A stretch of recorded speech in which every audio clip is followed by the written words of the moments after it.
Hi everybody, in this video we are going to discuss about the viral disease. And one of the very important and common disease with which everybody is infected is the common cold. Okay, so we are going to discuss about the common cold now. Okay, the name of the disease which we are going to discuss is common cold. Otherwise, it is also called as the rhinitis. Okay, it is also called as rhinitis. And this particular disease is caused by the virus. So what is the virus that is causing? So we know that the disease causing microbe is called as the pathogen. So the pathogen that causes this common cold is a group of viruses called as what? Rhinoviruses. A group of viruses called as rhinoviruses, which is of just about 30 nanometers in diameter. It is a very small virus that attacks and causes common cold. Okay, that attacks and causes this particular disease called as the common cold. So rhinovirus, these are a group of viruses which causes the common cold. It is of just a very small size of about 30 nanometers in diameter.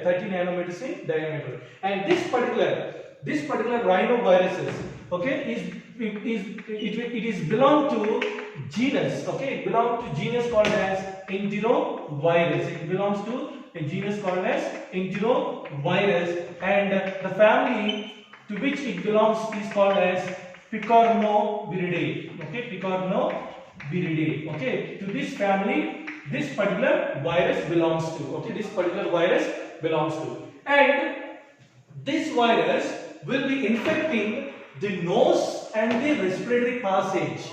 Nose and respiratory passage is infected by this particular pathogen, causing what? Common cold. And please remember, it is attacking or infecting nose and respiratory passage, but not lungs. Okay, but not lungs. It is not infecting what? Lungs. Okay, but not lungs. So you have to remember, it is not infecting the lungs, but only the nose and respiratory passage. So you have to remember which part is being infected with the rhinoviruses causing common cold. Otherwise called as what? Rhinitis. Okay, it is the nose and respiratory passage but not lungs. And how it is transmitted? How it is transmitted from one person to another person? So here, if you are looking at the mode of transmission, it is from the inhalation of droplets. When an infected person coughs or sneezes, okay, when an infected person coughs or sneezes, these particles that are coming out of his mouth will be spreaded to almost about a short distance, about 3 meters. And these droplets, when they are inhaled by a healthy person, there are chances that these droplets will be containing what? The rhinoviruses, and because of these particular pathogen present in the air, which are inhaled by a healthy person, and they enter into the healthy person and can cause the common cold. So by the inhalation of droplets, by what? By cough or sneeze. Okay, by cough or sneezes, the person may be infected. Or otherwise, contaminated objects means what? When a person is suffering with this particular disease called as the common cold, if he is continuously touching his nose, mouth or eyes, okay, he is contaminated, his hands are contaminated with this particular pathogen called as rhinovirus.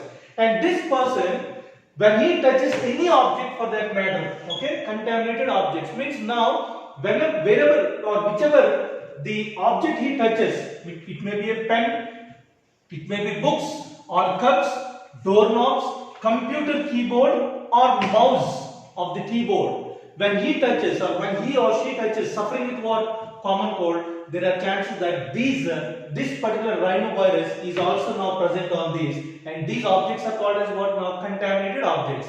These objects are now containing what on their surface? Rhinovirus. And when a healthy person comes and touches it, that person also will be suffering with that disease. Okay, called as common cold. And now, if you are looking at the incubation period, it is about 3 to 7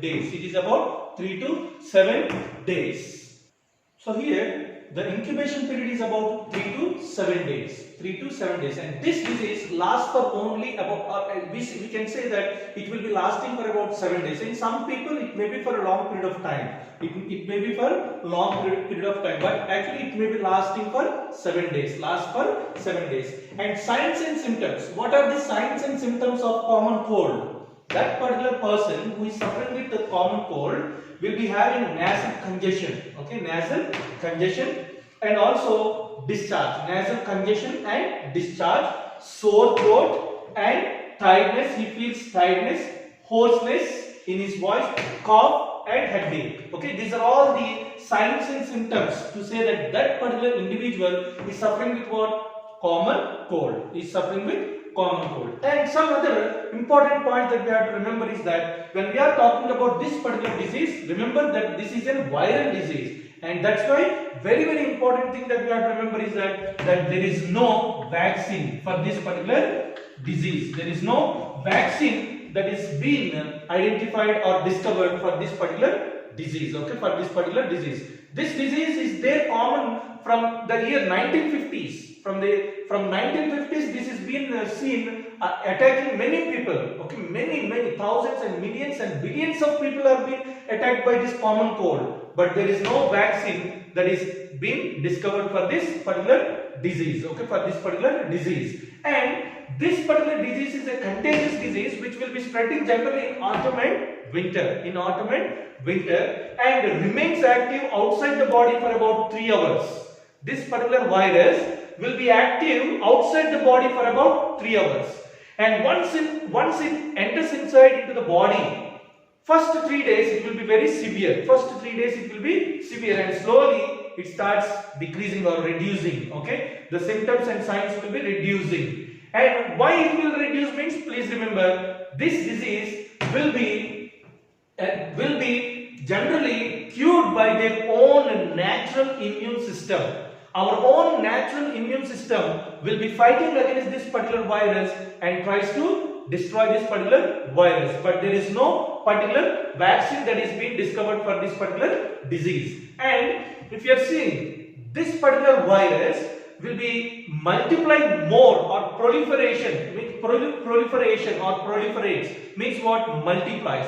This particular virus will be multiplying more at a temperature of 33 to 35 degrees Celsius, okay, or centigrade. 33 to 35 degrees centigrade. At this particular temperature Celsius, it will be multiplying rapidly. The same thing if it is in Fahrenheit, 91 to 95 degrees Fahrenheit. This is the most favorable temperature for this particular virus to multiply.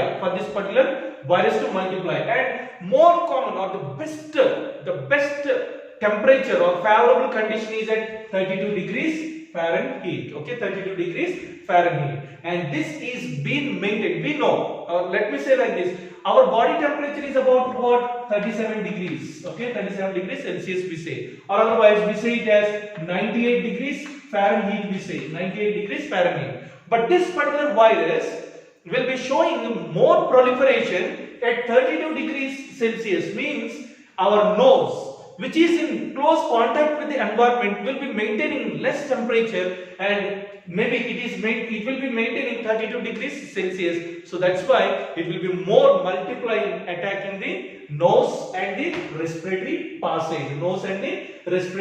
passage. So here, these points we have to remember when we talk about the viral disease called as the common cold. And whenever we are suffering with this particular disease, always we should wash our hands thoroughly. More, we have to wash our hands, and we should not touch our nose, mouth or eyes directly with our hands. Direct contact of our hands with our nose, eyes and mouth should be avoided. And in hospitals, they will be providing masks to wear when we are coming in contact with what? The person who is suffering with common cold. So here you have to remember all these points to know, to understand about the particular disease called as common cold, that is known as the rhinitis. Okay, the other name is rhinitis. So these are the points which we should keep in mind when we discuss about the viral disease. Thank you so much.